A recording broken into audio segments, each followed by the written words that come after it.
Hello again, spectators. So I believe I'm on video 5, and I apologize about the last video, video 4. It was kind of raw, and I wasn't expecting to do it, but I had a lot to say. So I want to make this video dedicated for recap, pretty much. Summarizing it, those 3 videos, the first 3 videos. So I came across my journal. I write, and I write kind of crazy. I write all over the place, messy, in order, drop pictures, different directions even. But I came across this and it's pretty good, so I'm gonna just read it. So I titled it, Advocating for Truth is Worth the Fight. And you'll have to forgive me if I mess up on some of the words, because it got wet, so it's kind of bled on some parts. But anyways, so after agreeing to marry him, deciding to keep the baby, more on this later, and moving into the garage of my mom's house, agreeing to not go back to work, agreeing to put his finances, debts, and credit cards on the front burner, and committing to regularly attending church. We were okay at first. But around the time of having her, we got bad, and bad became worse, and it never got better. Eventually, I suspected he was cheating, because again, I have experience with him in cheating.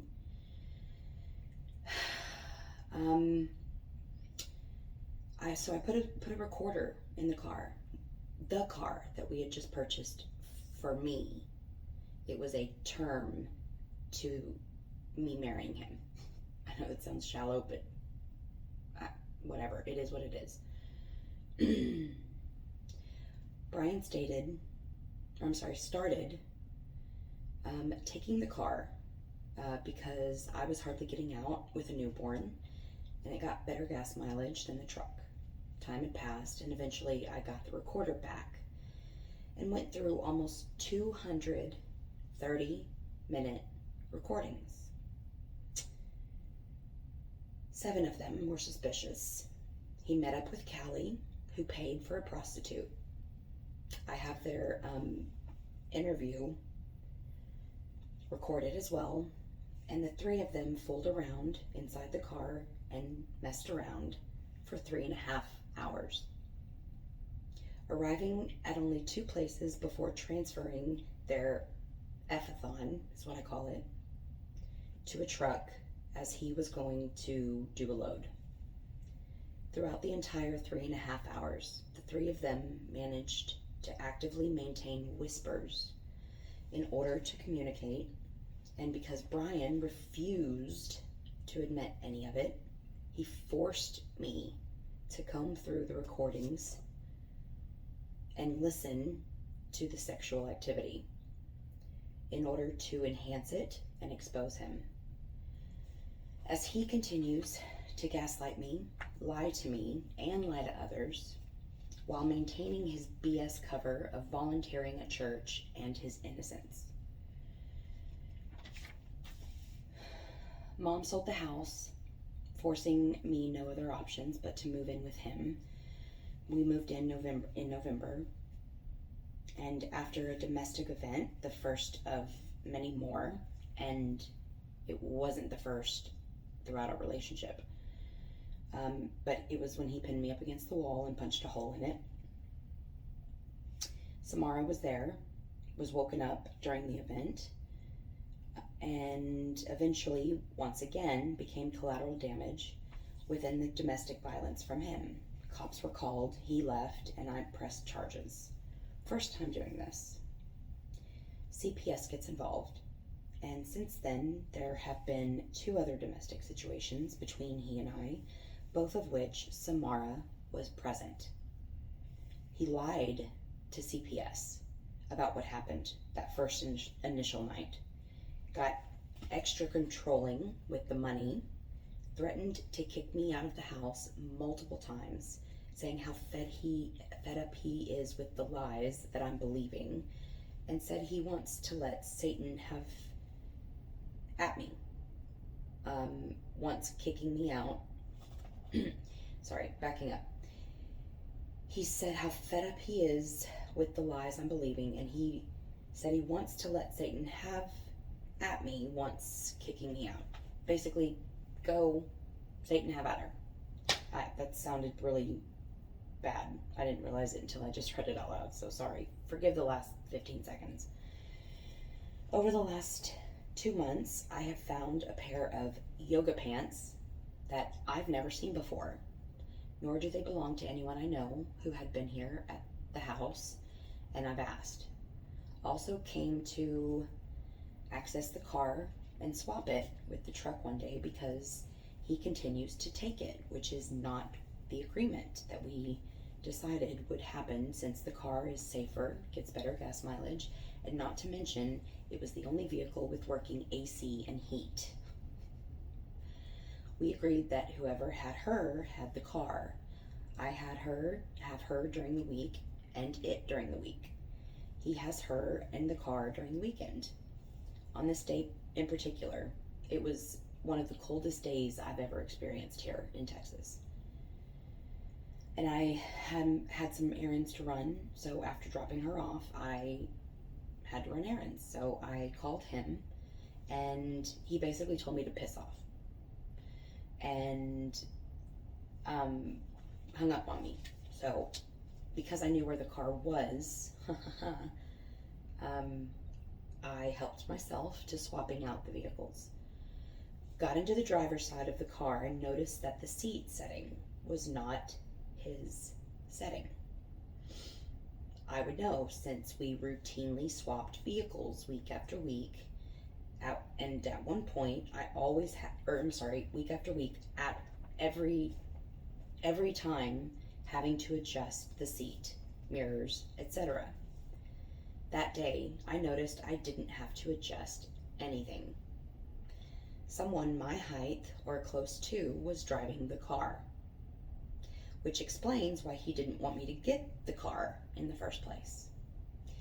He has since then, and since our last domestic event, moved out, and come the 1st of April, 3 days away, he will no longer be paying for the utilities, and I'm assuming that goes for the rent as well. All because he cheated. Refuses to take any accountability, and because I refuse to submit myself and my daughter to be around such toxic and evil selfishness. And to make matters worse, I calculated the amount of money he has been giving me, and in January he gave me $765. February he sent me $357, and March, this month, the month that is almost over, he has sent me a FU amount of $180. Which, mind you, I need to say, we had agreed based on his income and the Attorney General, the laws for Texas child support, we agreed on $250 a week. That's what he was paying me when I was at my mom's with her, and I kicked him out, and he was living in the truck. So I went from $250 a week to $180 a month. Oh, and it was dwindling down, of course, as his time concluded, as our time concluded. As I write this, I noticed the preparedness he showed accordingly. Earlier I mentioned within the last 2 months I found the pants and then the car seat setting, in addition to the domestic situations that occurred during this time as well. He cut January's payment in February. He cut that in half, and then the next month, this month, the amount was cut in half again. All while he's stopped putting gas in the truck and minimalized massively with the groceries. March 4th was the anniversary of the day he cheated. Well, or at least the day that he was caught. I sent him a happy anniversary, like one of those GIFs, whatever they're called. Went on to say that his life was halfway over, assuming he gets old, and pushed him to get it while he could. As much of it as he could, because the day would come when he would have to sit with himself and determine the worth of it all and what it cost him over the years. I went on to wish that his sexual endeavors onward in the time he has left be the hottest and most erotic encounters of his life, hoping they overly satisfy him so abundantly that on that day, the day that he has to sit with himself to determine the cost of it all, the encounters far outweigh the cost within himself, where he sits feeling justified. I concluded it with, because heaven may have mercy on your soul while you are here in the flesh, but it absolutely will not on your spirit for eternity to come.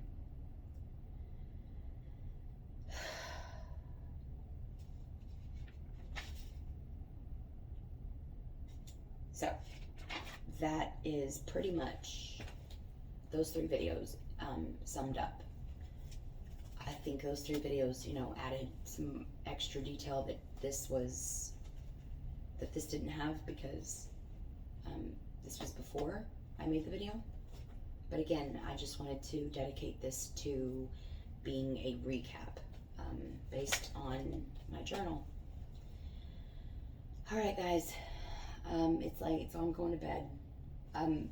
Wait, stay tuned, because all of this,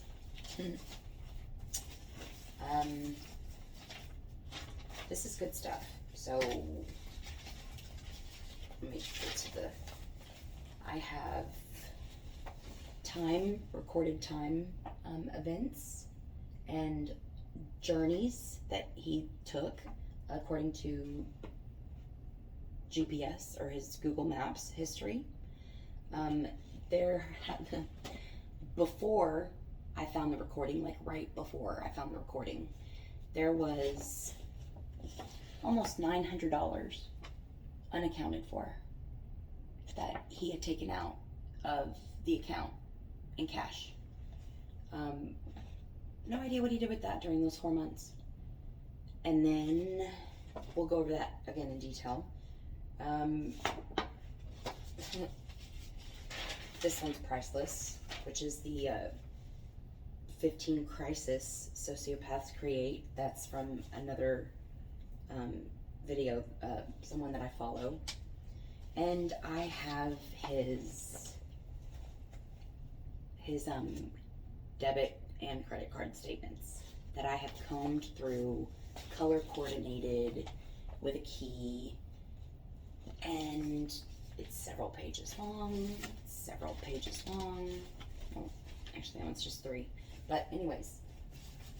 And then I have the